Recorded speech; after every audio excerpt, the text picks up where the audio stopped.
Welcome to By the Way with Beth and Stacey. I am Beth Cooper. I am Stacey Earlywine, and we are going to bring another fun show. We are. We're going to talk about local history, and that's always fun.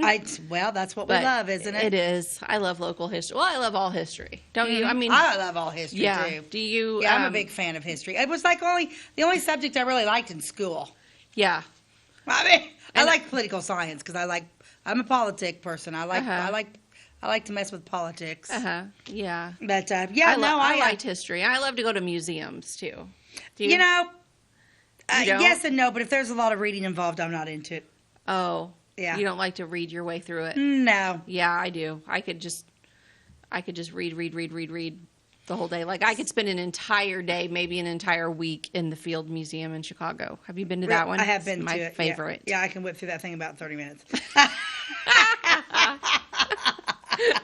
Crack up. Yeah, no, I'm like, no. If it's something interesting, then I'll, I'm that person. I have to be interested to like. If I'm not interested, I'm out. Mm-hmm. Yeah, I'm just that weird person. So back in June, I went into a museum of sorts, and it was the childhood home of J.C. Penney. Ooh, that would be fun. Now, see, you would probably like it. I would like that. It was creepy. It was this little tiny house. I mean, a tiny little white house. It's in Hamilton, Missouri, and they have it set up similar to how it was when he lived there when he was a child. Mm-hmm.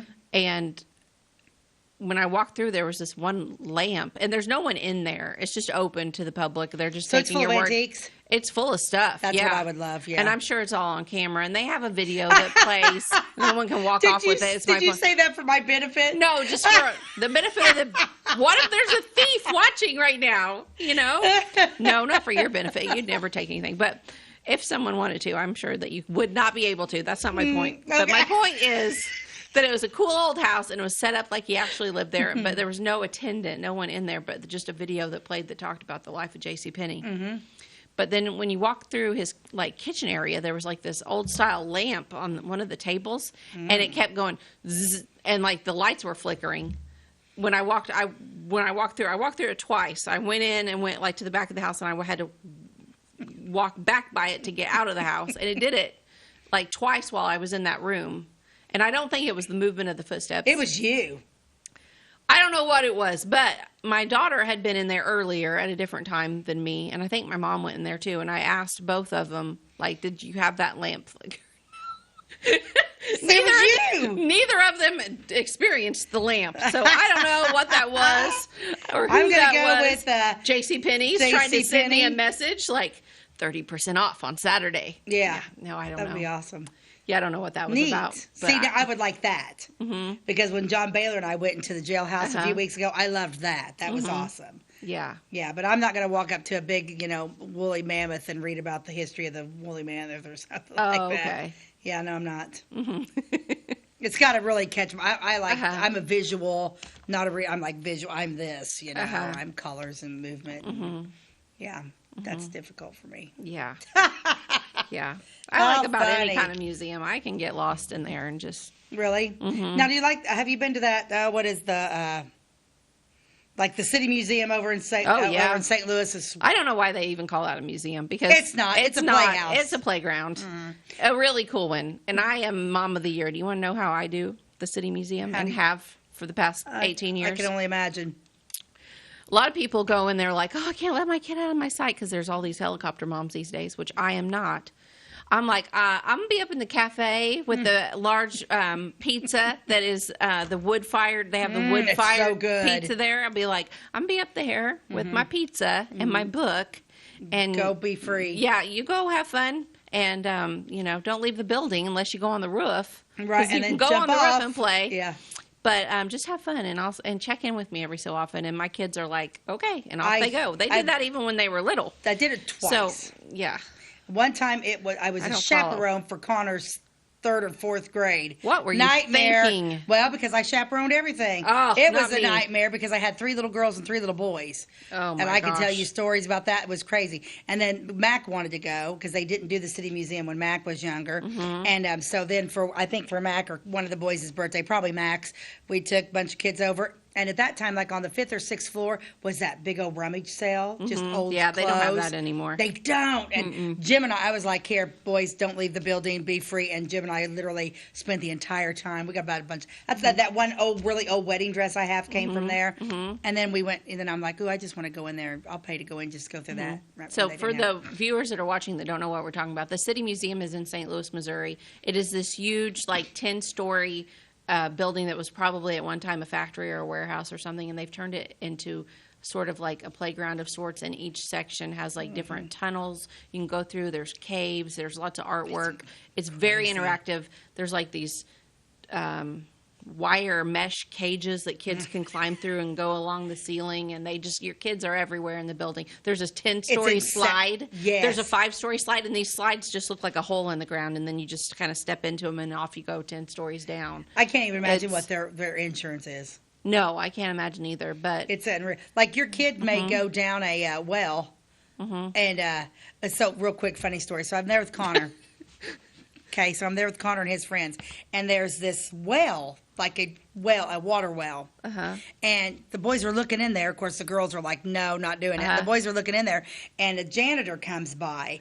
And the boy, Connor's like, I'm going in. Of course, so Connor, JT, and Trey and I'm like, wow, where'd they go? They just went to the fell in a well and just disappeared. Where'd they come out at? Well, that's funny. So the janitor said, now, Mom, if you want to know where those kids are going to come out, you're going to go down that well. I said, there's one thing I've learned about the City Museum. It's tight, it's dark, and sometimes you have to crawl on your hands and knees.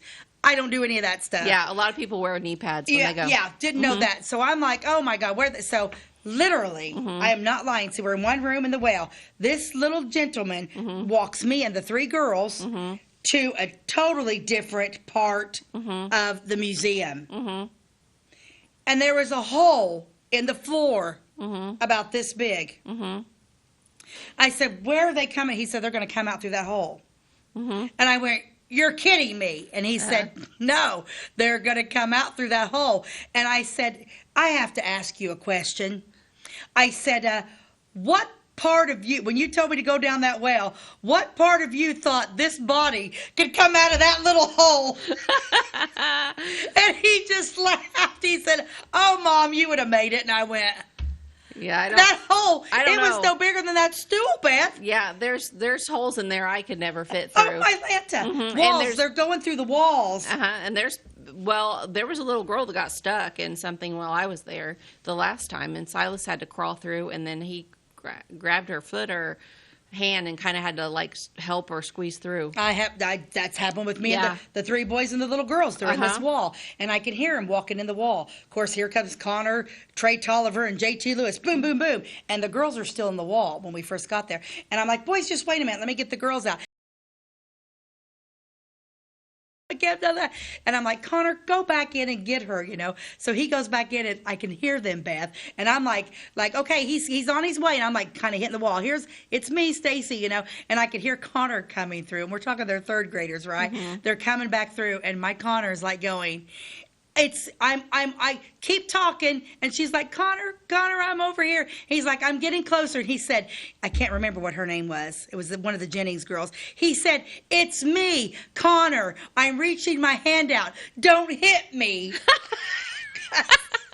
So I can hear him getting closer. So literally in the walls, here she is, and I can hear Connor getting closer and closer. And then, so he was like, I've got you now. So literally, when my Connor came out of there, when he came out, that little girl had her hands wrapped around his waist. The other little girl they were like, Connor, and they were just like walking out. And he got out. And of course, as soon as Connor saw daylight, he get off me, and he's gone with his friends again. And that little girl said, Connor, you're my hero. Oh, that's precious. And they're like, can we go make bead necklaces now? I'm like, and then I'm like, God. So then it's hard to have boys and girls together at that age there, because there is an art studio upstairs, and the girls just want to do art. Terry Beckham was in there. She had the same thing, 3 boys, 3 girls. I said, Terry, something's got to change here. She said, what do you want, the boys or girls? I said, I don't care. She's like, well, I'll take the boys. So I gave her my 3 boys, and I took her 3 girls. Oh, good. Then you can just stay and do art. Yeah, and then I literally sat out by a campfire God bless Harry Beckham. Yeah, that was God only knows why on earth you ever agreed to chaperone anything to the City Museum. I had no idea. It was my first time. I would never, because if I was a chaperone, I would not be able to just sit and eat my pizza and read my book. I would be required to actually watch someone else's kids. Yeah, which I don't do. I don't even watch my own. But yeah, go survive. So I was seriously, because it had just really, because Connor's only 3 years younger than Mac, and Mac didn't take it. Connor, I think, when he was in the 3rd grade was when it opened up and started happening. I had no clue.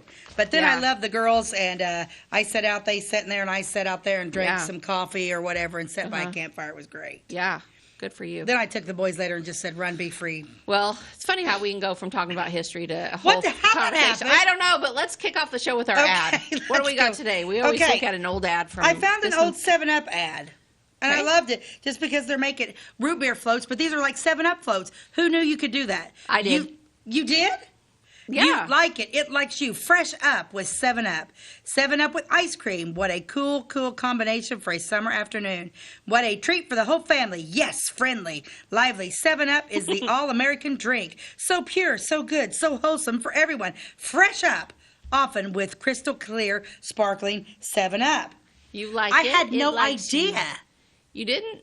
Well, no, root beer floats, Coke floats, but never 7-Up floats. Anything that's caffeinated, man, you can do it. Because when I was a kid, it was like whatever was in the refrigerator you could put with ice cream and you could have a float. Well, I want her ice cream. So if we were out of root beer, we didn't have root beer that week, and we didn't have, Coke. Yeah. It would be like, oh, well, here's a 7-Up. Well, I want this lady's, because her ice cream looks amazing. It's strawberry with big chunks of strawberry. The other thing I love is, remember, buy it by the case. Okay, so I'm young enough to remember, also in the new Light and Handy 7-Up family pack, 24 bottles.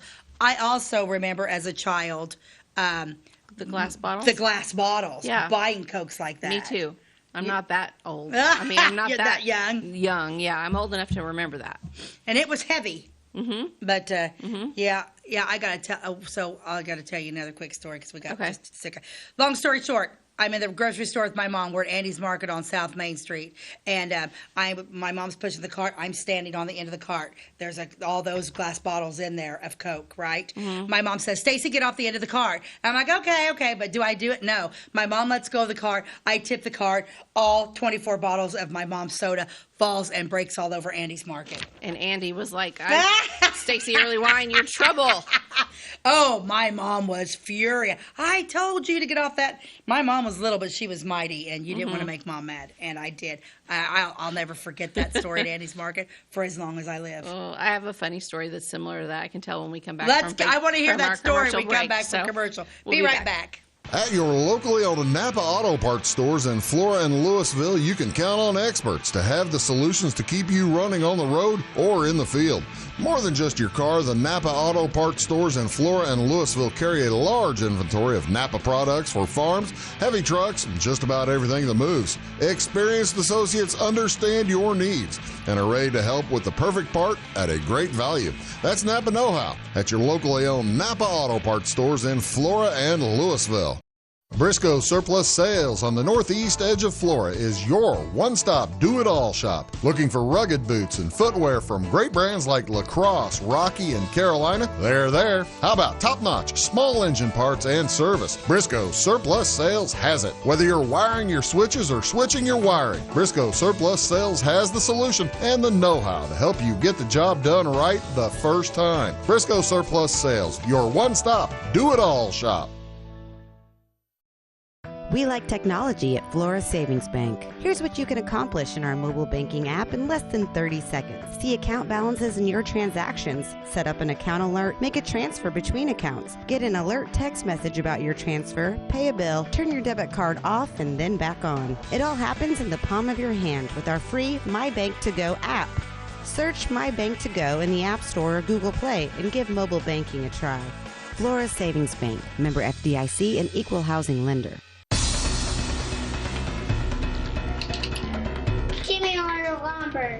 Doors, paint, windows, electrical, plumbing, and much more.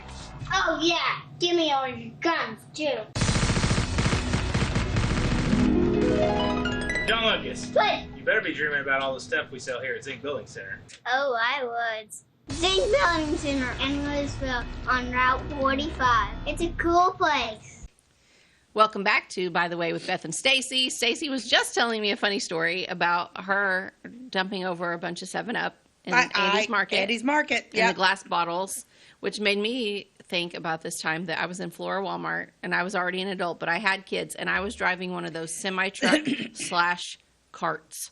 You know, the big blue ones that have the seats on the front for your toddlers, and then your basket. And it's like, if you've never steered one of those through the store with weight in it of kids and groceries, just do it for one. I mean, borrow something and put it in the front and, like, just for fun, try to steer this thing through the store, because it is like, it's like steering a freight train from the caboose. But anyway, that's what I was driving. Really good way of putting that. Uh-huh. That's impressive. Yeah. That's what it's like. So I'm got 2 little girls in the front, and I have a cart full of groceries, and I'm back there by where, like, the butter and sour cream is and the sodas. And for whatever reason, Walmart employees probably have not done this since, but they had red wine on an end cap, like, metal thing that stuck out a little bit from the aisle, and it was like this special display of red wine. But, like, all of the wine bottles were, like, sticking out into the lane of traffic. This is not good, is it? No. This is not good. It's not good. I don't know. It's not good. But I'm just, like, talking to my kids and, like, probably saying, like, we don't need to buy chocolate chip cookies today or whatever, you know. And I turned that corner, which was kind of tight. Plus, I'm driving this great big honking thing, and I couldn't stop it in time. I turned that corner, and I cut it a little tight. And I ran right into all of those red wine bottles. Oh, my gosh. And luckily, not all of them fell, but probably 10 of them fell to the ground. Red wine make me feel so good. It was everywhere. Oh. Yeah, clean up on aisle 10. What'd they say to you? Did you, like, run I was very apologetic. I told him how sorry I was. I felt awful about it. I'm like, I'm really sorry. I'm like, you know, it sticks out, and I'm like, I turned that corner, and I did turn it too tight, and I'm sorry, but it's a lot of weight to turn one of those. It is. I mean, a lot of times when I'm steering it, like, my legs would be back behind me, and I'd be like, you know, and I was really apologetic, because somebody had to clean that up. Yeah. And I did not. Luckily, I didn't have to buy all of the ones I broke. I was just getting ready to say, did they make you... I didn't offer. No. Should I have? I don't know. I just left. I apologized, and then I left. I apologized. I didn't pay it. I didn't clean it up. I would have. They probably wouldn't have let you anyway. Okay, so let's talk about the songers. We are going to talk about today. The songers. The songers, because you hear about the Songer Cemetery and the Songer Township. Yep, big part of Clay County's history is the Songer family that came and settled here. Yeah, and I found some stories from way back when. Okay, so I'm going to start. Okay. If I can keep my voice going. Yeah, you're getting hoarser and hoarser. Yeah, I think I might have a little something maybe. I don't know. Oh, I don't think so. I think it's from the night air. It is. At the cemetery all weekend. And then you sang at church on Sunday. Yeah. Yeah, I blew my cords Sunday. Yeah, you need vocal rest. I need vocal. That's hard for a girl like me. I can imagine. I like to talk. Anyway, okay, so the Songer family came to Xenia in 1828. That is super early, you guys, because, like, Flora wasn't founded until 1854. Yeah. Macaulay wasn't until, he was in Clay County, but he had kind of been going back and forth. But this family was right around that same time as Macaulay. The notes come from the Songer family history. So I'm going to go way back. Okay. The original family landed in this country about 1760. Great-grandfather, there was it was a mother. She was a widow. So you've got a widowed woman. She came here as a widow? She did, from Germany. That's unusual. It is. The mother was a widow, immigrated from Germany, starting with 3 children, 2 boys and 1 girl. This is so sad. One of the boys died on the way and was buried at sea. Oh, my gosh. Yeah. Break my heart. All Songers started from the living boy.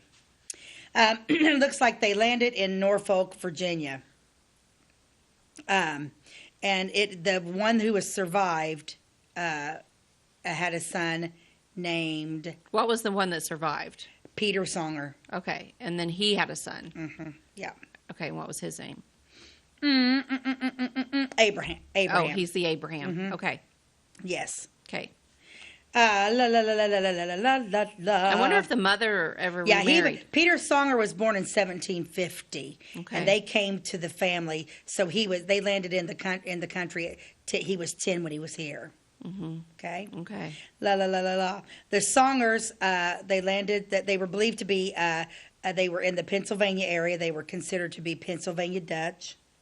Abraham Songer was born in Pennsylvania in 1773. So his father, Peter Songer, actually traveled on the boat from Germany and landed on the East Coast. Abraham Songer was born in Pennsylvania in 1773. He married Catherine Sawyer, who was born in Maryland in 1773. Family records indicate that she was well schooled in the German language and could speak it fluently. Yeah. And then, Abraham. She knew German before she married him? Mm-hmm. How lucky that he's out here in the United States and found somebody that speaks. Well, it makes you wonder if that family would have been, because we're talking 1760, if that family migrated as groups, a large group, right? Yeah. Yeah. So, I mean, this is before the Revolutionary War. This is, yeah. So then Abraham Songer, who we're talking about, who's married to Catherine, moved with his family to Paoli, Indiana. Yeah, Paoli Peaks over there. About the year 1818. And Abraham Songer actually died in Paoli, Indiana, and that's where he's buried. Okay. Here's where we get the lineage to Clay County now. So Abraham and Catherine had these children: Samuel, Fred, Jacob, John, Abram, James. Is it with Giles? Would that be Gills or Gills? Giles. Giles, Catherine, and Rebecca. Okay, so they had a lot of kids. Yeah, Father Abraham had many sons had Father Abraham. Okay, keep going. Catherine Songer. Okay, so now we've got Catherine Songer moves to Xenia from Indiana. Okay, so we've got Catherine Songer is and that the daughter. Was his wife. Catherine is his daughter. Okay. Okay. Yeah. So it's one of Abraham's daughters. Yeah, because Catherine. Okay. Yeah. So Catherine Songer, because his wife was Catherine, he's Catherine, but they got a kid named Abram and a kid. Oh gosh, quit naming your kids after yourselves. Yeah. So she moved to Xenia. Catherine Songer is the lineage branch of the Songer family. Okay. With her children, and here we did it again. We got a bunch of repeat names. Her children are Abram, Jacob, John, Fred, James, Elizabeth, Catherine, and Samuel. Okay. Okay. But how could they be songers if she was a songer already? I don't know, but they kept I don't know. Wonder what happened to her. Who's her husband? Yeah, I bet those weren't songers. Catherine She Songer? was a songer, but Yeah. then she got married. I bet her kids were not songers, is what I'm thinking. Yeah. It says so, and then Samuel was born in Virginia in 1801, and in 1828 he married Elizabeth Whitman. And then they came, and so some of the stuff that we've had a lot of different sources for the songer stuff that we've researched, but none of them are super clear on who's who. Not. And we have jumped around with all these different names that sound like to find out that they're not really the same person. And it's been an interesting. It is an interesting ride. Yeah, an interesting ride. So we're just piecing together what we can for you guys. They say that Samuel Songer and his wife Elizabeth both are buried in Songer Cemetery, and Songer Township was named for Samuel. So either way, maybe. Yeah. So what I have on Samuel is that he was 28 years old when he came here. Yes. And in section 33, if that means anything to anybody, and that is where the Songer family still lives. When this was written back in the 90s. So they came from Kentucky. Yeah. So they're traveling everywhere. But it gets really confusing when you have about 10 kids and everybody's named the same names. Mm-hmm. I mean, it really is. Because you've got generations of, from once Peter Songer had Abraham. Abraham was married to Catherine. Then they have kids. And, of course, one of them's Abraham. Yeah, every generation uses the same names. Same names. I get that meant something to them, but to us it's just like confusion. Because it is, because like you've got great grandma and grandma and mom and daughter all named Catherine. Mother, the mother, Catherine died. Well, which, Yeah. So that's where we're at. So now they've made their way from Indiana to Xenia. Okay. And how does that, once again, you're talking, Flora's not even existed yet. Mm-hmm. Yeah. So it's interesting. Yeah, they said they lived on the Sam Payne place, 1828. I mean, you were talking 1828 when they moved to Xenia, Illinois. Mm-hmm. Yeah. Isn't that crazy? Yeah. Very crazy. So I have some information on John, one of Abraham's sons, John. He was born in Clay County in 1833. And, it wasn't Abraham's son. This was the John that's the son of Samuel. So Samuel was the son of Abraham. Yes. Samuel's the son of Abraham. John is the son of Samuel. Okay, so they came to Xenia in 1828, and then John was born in 1833. And he someone interviewed him at some point, so some of this is actual quotes from him. Oh, I like that. And he said, "Our first home was made of split logs, 16 feet square without a nail in it." So they didn't use nails. They probably did that. Dug out, like Lincoln logs. Lincoln logs, 16 foot square. So think about a room that you're in. If it's 12 by 16 or whatever, it's like we're in a room. Most of the rooms today that people build a house are bigger than that. It's a pretty small room. Okay, the roof was called a cob roof and was composed of poles with boards laid across and weighted down with poles. The fireplace was built of rock with a stick and clay mud chimney, and there were no matches at that time, which I don't even think about this. They didn't have matches. Goodness, yeah. Most families kept a flintlock gun by which they started fires with gunpowder and flax tow. Wow. Okay, yeah. Can you imagine giving your kid the gunpowder and saying, "Go start the fire"? Nope. I have walked a mile for fire when we were out of powder and tow. The cabin had one door and no windows. Oh, my gosh. So you're in this 16-foot square log cabin building, no windows, one door, no light, but the fire that you started with gunpowder. And later they got lamps. But he also remembers the year 1840. He said 1840 was a campaign year. Oh, do we need to take a commercial break? Yeah. We'll be back with more. I'm just listening to the song. Me too. I'm pondering no windows. We'll be right back. We'll be right back. If you're looking for a loan for your brand new home, call Clay County State Bank. If you want to transfer money so your future will look sunny, call Clay County State Bank. We got checking and savings and bill pay too. An online banking, just ask our crew. For all your banking needs, we think you will agree. Clay County State Bank is the place you need to be. Clay County State Bank. At Clay City Banking Company, we're all on the same team, regardless of zip code. At home, work, school, or across the country, you can be part of our team with our cutting-edge mobile banking products. From your hand, you can check balances, transfer money, make deposits, and pay bills. Looking for a loan? We've got you covered with our mortgage, agriculture, commercial, and consumer loans. Join our team today. Clay City, Flora, Louisville, and Fairfield Banking Companies. We're the hometown banks, member FDIC, and equal housing lender. It's the weekend and your symptoms are worsening. The morning of a big meeting and you have a bigger sore throat.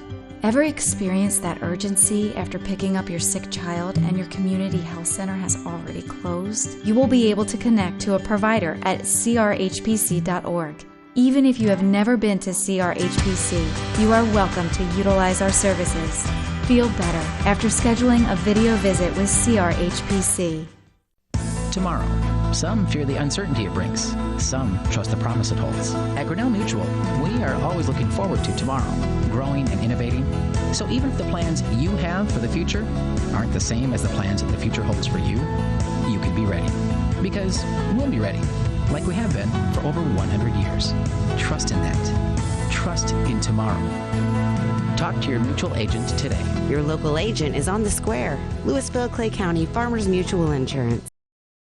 Welcome back to By the Way with Beth and Stacey. We are discussing the Songer family. We are, and I'm finding it very fascinating that I just forgot. I was listening to your stories. Yes. So we're piecing together the past. We are piecing together the past, just like Rena's column in the floor paper used to say. Okay, so we're talking about John Songer, and I'm quoting some of the things that he had said. And he said that he remembered 1840 was a campaign year. He would have only been 7 years old at this time. In the spring of 1841, in April, when the flowers were blooming, we received a paper containing the news of the election of William Henry Harrison for president. This was our first news of the election, which was held in November of 1840. Wow. So that's how long it took for them to find out the news. The news. The big news. I mean, presidential election's a pretty big deal. That's a pretty big deal. Uh-huh. He also remembers that they would put grease in a cup or a pan, twist and light the other. Imagine the aroma that filled the house. When they got candles, they were very proud of them. And when we got kerosene lamps, they made all of the children stay away for fear that they would explode and kill them. Yeah. Yeah. Wow. So the location of the above-mentioned house in this article, the log house, the 16-foot square one, was in Songer Township, about 2 miles northwest of the original town of Xenia. Now, did we talk about the original town of Xenia was not actually where Xenia is now? It's a little bit... Yeah. They moved it to the closer to the tracks, right? Right. It had been a little bit further north. Yeah. It was called Cato. Oh, okay. Yeah. Okay. Like the place where I buy my clothes. Okay. Yeah. Yeah, and then, like I said, then the railroad track changed everything. Kind of Cato and Xenia was kind of like Maysville and Clay City. Okay. Yeah. Yep. So then in 1838, that little 16-foot square house was torn down and a larger dwelling was built on the same exact site, and that stood until 1898. So that's a little bit closer to our time. And then a note on Fred. Now, Fred and James were sons of Abraham, I believe. Abram? Fred and James. Who were they sons of? I believe they are from, like, because it's not... They were John's brothers. Yeah. They were sons of Samuel, too. Because once Abraham Songer had all these kids, when their children had kids, they took the ham off and just called them Abram. Okay. They were Abrams at this point. Okay. So John's brothers, Fred, he was bit by a rattlesnake. Ooh, that's an interesting story. He sure was, and I believe he survived. And then he went to the Civil War. So it's like... Well, I just survived that snake bite. Now I'm going to go to the Civil War. Yeah, my notes say Fred and James both fought in the Civil War. They did. In the 111th Illinois Regulators Company. They were with General Sherman on his march to the sea. James was shot in the leg, but he recovered. Wow. Now, they would have been the Union. Remember when we talked about the father and son? General Sherman was not... I don't know. Ty? Google that. I thought Sherman was a Confederate. Was he Confederate? Because I still maybe not. Was part of Illinois, Illinois like kind of split in half when it came to Confederate? I think these boys were Confederates. It was pretty split. Illinois was split, right? Yes, and this says that they were in the 111th Illinois Regulators Company, and in parentheses it has a C, which I can deduce would mean Confederate. You think that's... What was his name again? Fred Songer. Fred Songer. Okay, so Ty's going to look that up for me, but I believe these Songer boys were Confederates. I should have had that ironed out before we went on air, but I just now caught that. Well, and they were with now. General Sherman on the March to the Sea. General Sherman, I'm not totally up to date on my Civil War history, but I think he was not a good guy at all. I think he was a total bad guy. Was he? Yes, and he burned, didn't he? Is he the one that burned down the city of Savannah or something? Or Atlanta? He's setting fires and being awful. Okay. So we'll figure that out in a minute. Well, if he was a Confederate, he wouldn't be burning down the southern states, right? The Confederates fought for the South. He would have had to be a Union. Point. But I think he was a Confederate. But I don't know why. Okay, let's find out if General Sherman was a Confederate or a Union. I think Sherman was a Union. Okay. He would have had to have been a Union guy if he was. Well, maybe that's why he was burning down the South. If he was burning down the South, yeah. Mm-hmm. A Confederate wouldn't burn down the South, but a Union would. Yeah. He was Union. Oh, he was Union. Okay, So I was wrong. He was Union. So the Songer family was Union. I'm pretty sure. Wasn't he the one that was like burning down everything?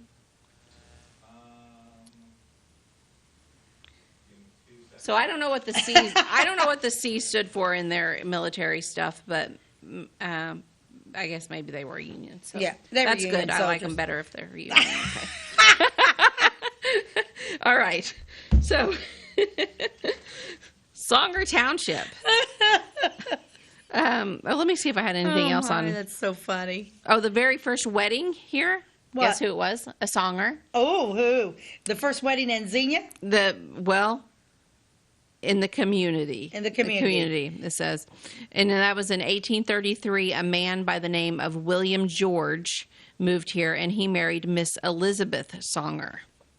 So I don't know where she falls in the lineup of who's who there, but and that is the first wedding in the community, and it was performed by Reverend Zadok Casey, who was a traveling minister.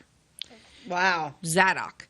George built a cabin where Emery Thomas lived, and after a few years sold his claim to Benjamin Hodges, who opened a blacksmith shop there. So I don't know where this is, but He was the one who burned. yeah. So Sherman was the guy that burned everything down. He was just a Union. He was guy. just a Union bad Okay. guy. Yeah. Well, it looks like Elizabeth was the daughter of Cat, so she's just a sister to Abram, John, Jacob, Fred. Okay, so James. this is the Yeah. same brothers and family. sisters. They're all siblings. Okay. All right. So it says Songer Township in the beginning is reported to have been about 80 cents per acre, I guess, original prairie with acre after acre of blackberry. And it was prairie, but it was full of blackberry and hazelnut bushes. I didn't know hazelnuts grew around here. I didn't either. I think of that like being a southern thing, like peanuts and stuff, but hazelnuts. And among which were hundreds of rattlesnakes to discourage the picker. You think? That would totally So we had discourage me. rattlesnakes? Yes. In Xenia and Clay County? Apparently, we had hundreds and hundreds of rattlesnakes all around these. Oh my gosh, let me tell you this. Okay. When I was coming to record the show today on Fair Avenue, 300 block of Fair Avenue, a dead snake in the road. In town. That's gross. On Fair Avenue. Well, it was dead, so there's a good plus. Yeah, but that's just right down the street from my house. Yeah. Not a fan of snakes. Snakes are everywhere. Snakes freak me out, man. Yeah. Not a fan. Yeah, okay. Well, at least it wasn't a rattler. Well, it does say some fine timber was to be had in the northwest part along Skillet Fork. Also in the southwest along Connors Creek and in the Oak Mound community.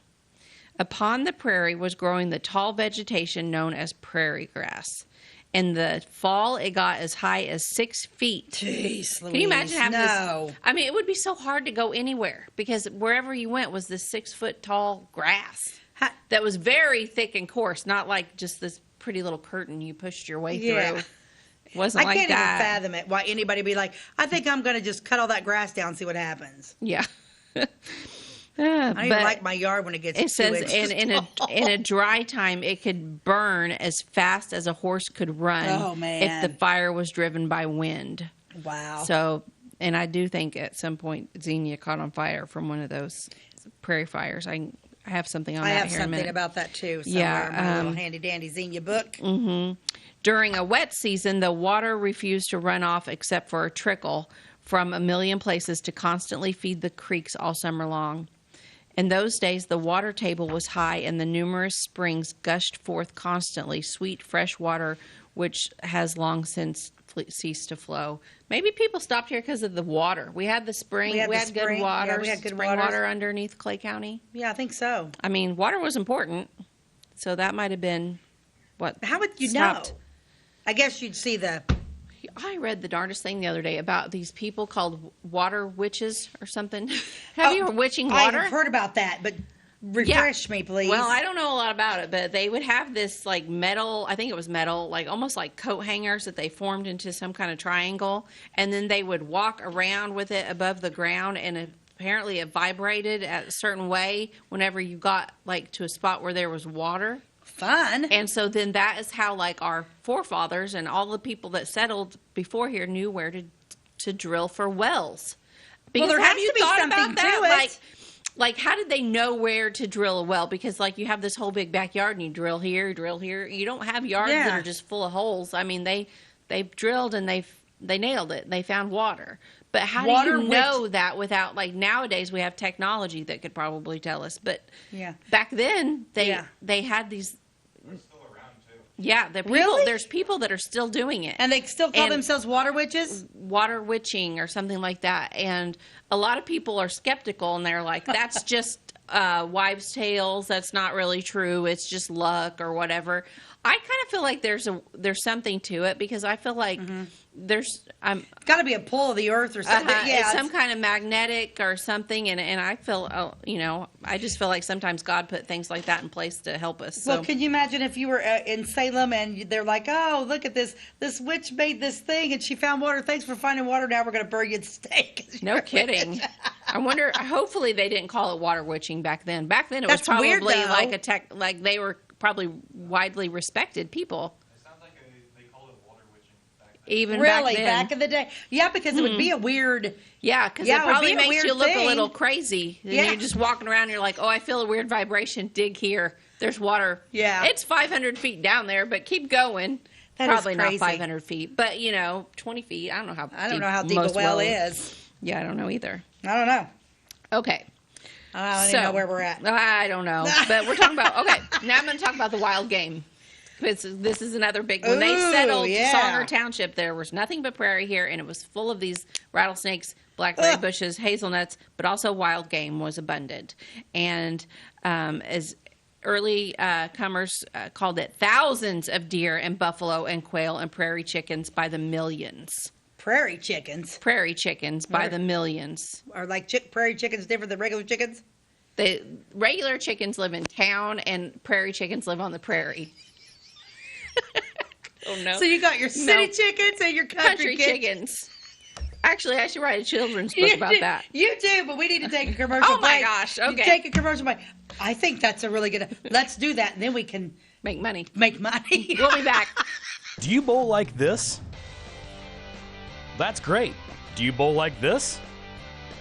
That's great too.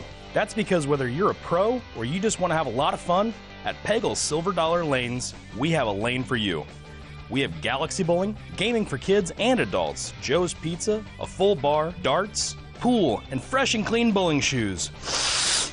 Boy, does that smell nice. So come on down to Pegel Silver Dollar Lanes in Effingham, where we have a lane for you. My name is Robin Stanford. I own Stanford Marketing. It's a promotional products business along with an embroidery business. And we do custom hats, t-shirts, anything, you name it, we can make it. People like that we do stuff in-house and we can actually make things here and that we're not contracting the work out to other places. We never say no. We always try to find a way to do it. If anybody can do it, we can do it. We are hardworking women, that is for sure. Come to Stanford Marketing in Flora for all your custom and promotional needs. The insurance specialists have options to tailor to your needs at CSI Insurance Brokers. Experienced insurance brokers at CSI are skilled with all types of insurance plans and policies and represent many companies, including Safeco Insurance. You'll benefit from their detailed expertise, unbeatable premiums, and commitment to customer service. CSI Insurance Brokers and Safeco Insurance Company, providing affordable rates on quality insurance since 1952. For over 50 years, at your locally owned and operated Royal King Supply in Salem and Olney, we've helped you and your neighbors enjoy an easy country lifestyle. We carry the most thorough sporting goods department around with a huge variety of hunting and fishing gear, camping equipment, and a variety of firearms for any need. Our team is here to help you find whatever you need. Open every day, it's Royal King in Salem and Olney, your locally owned farm and home store. Welcome back to By the Way with Beth and Stacey. We are discussing the Songer family and life on the prairie, which is what it was at that time. We're talking like the early to mid 1800s in this time period, and we were talking about the fact that there were millions of prairie chickens here, and Ty has looked up prairie chickens. We're going to show you a picture of what they look like. That is weird, is man. a prairie chicken. Yeah. Do they still exist? Have you ever seen that before? No, I've never seen one. They probably got, I don't know. Are they extinct? I don't know. I don't know. Probably not extinct, but it's probably an just not enough. It's an unusual looking chicken. I mean, now there's just too many towns and farms for them to survive here, probably. Yeah. I bet they do still survive out in like Kansas or probably Nebraska, something like that. I have to ask some friends that live in Kansas about prairie chickens. Yeah. So I'd never heard of prairie chickens. Yeah. Well, apparently there were millions of them here, along with all of the other things I mentioned, but the thousands of deer and buffalo and quail and prairie chickens by the millions, not to mention hundreds of rattlesnakes. And we had buffalo? And buffalo. Mm-hmm. Roaming Clay County. Yes. Indians hunted and camped along the Skillet Fork in the northwest part of the township for centuries before the white man settled here. Uh-huh.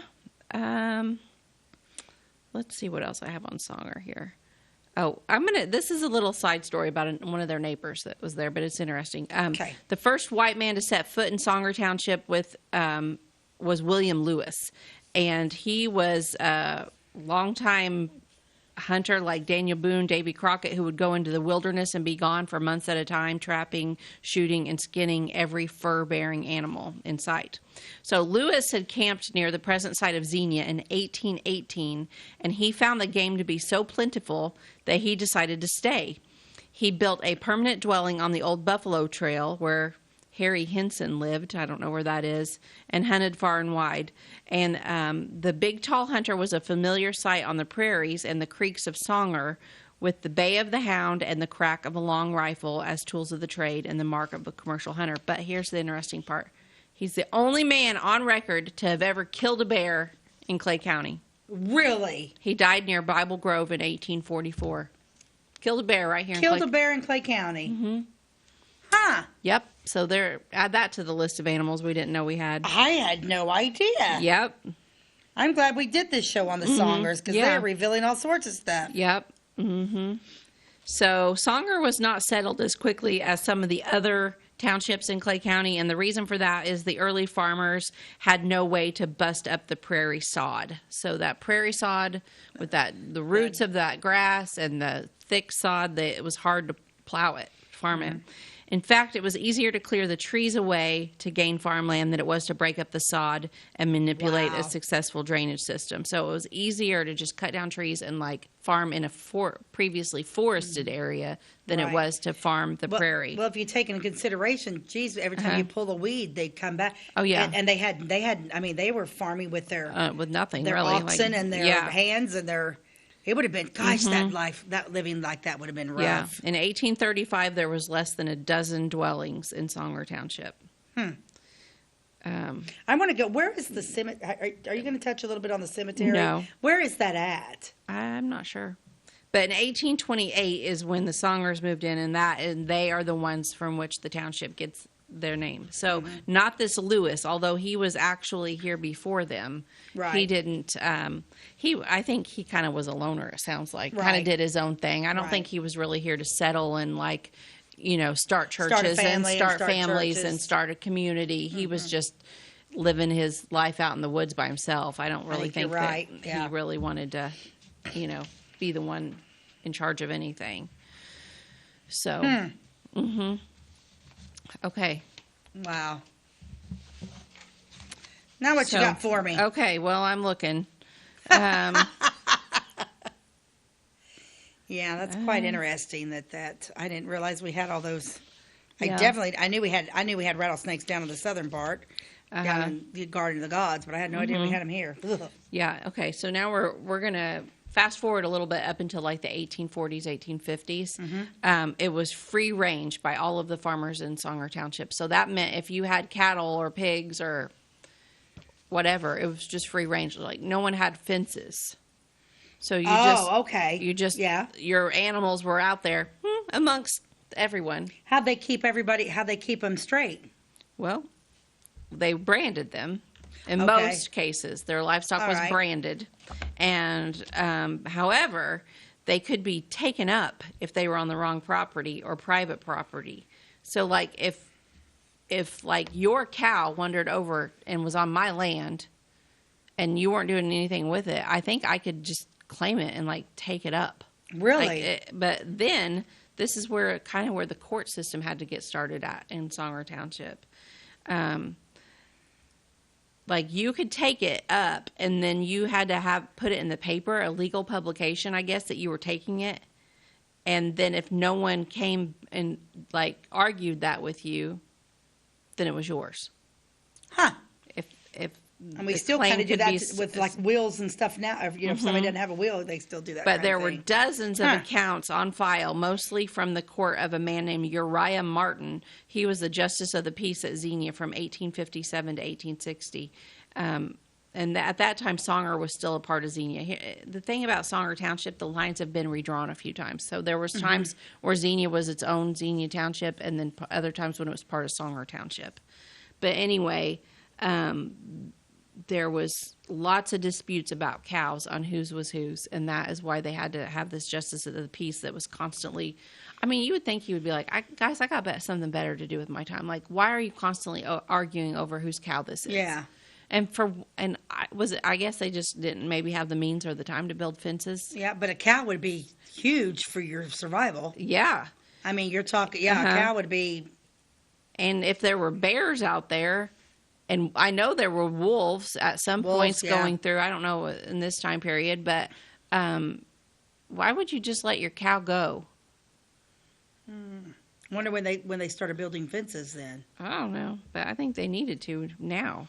But like this one guy, his whole claim is that he is missing one red-sided heifer with a white back and belly, speckled legs and motley face, with a crump by the horns, marked with swallow fork in the left and a crop with the appearance of being froze off the right. I'm just thinking, I hope I never go missing, and that's the description. Yeah, you old heifer.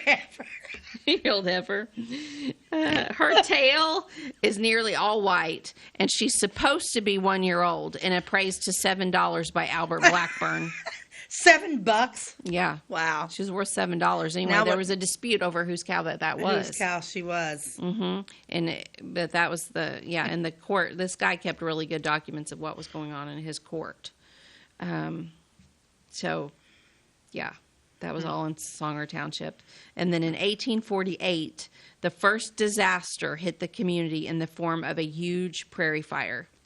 Dry weather and a high wind, those are the two worst things, fanned the flames as it swept over farms far and near while people fought to save buildings and crops.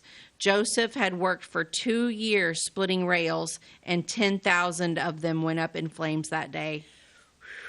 So splitting rails, does that mean he was building a fence? Probably, yep. Okay, so he worked 2 years on building a fence, and 10,000 of them went up in flames in that one day. Can you imagine? My goodness. And I wonder, did any people die in that? Because it's like, where do you go if everything around you is on fire? Where do you escape to? Do you escape? I don't know. You run to the creek? It's kind of like Maui, Yeah, well, like they had prairie fires in Little House on the Prairie, and I always refer to the books because that's more factual than the TV show. But like they would, like plow a line through the yard and make a fire break, and the fire wouldn't jump. Stop. Yeah, it wouldn't go on. Yeah. Wow, I don't know. That's crazy. Yes.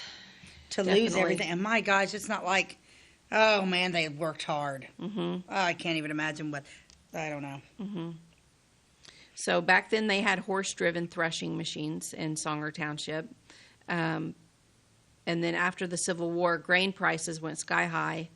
And then a man, Mr. Anderson, in 1862 purchased the first steam-powered thresher in the county. It was the first one to be used in the whole entire county. It was in 1862. So that's kind of like a modern, like a combine sort of today.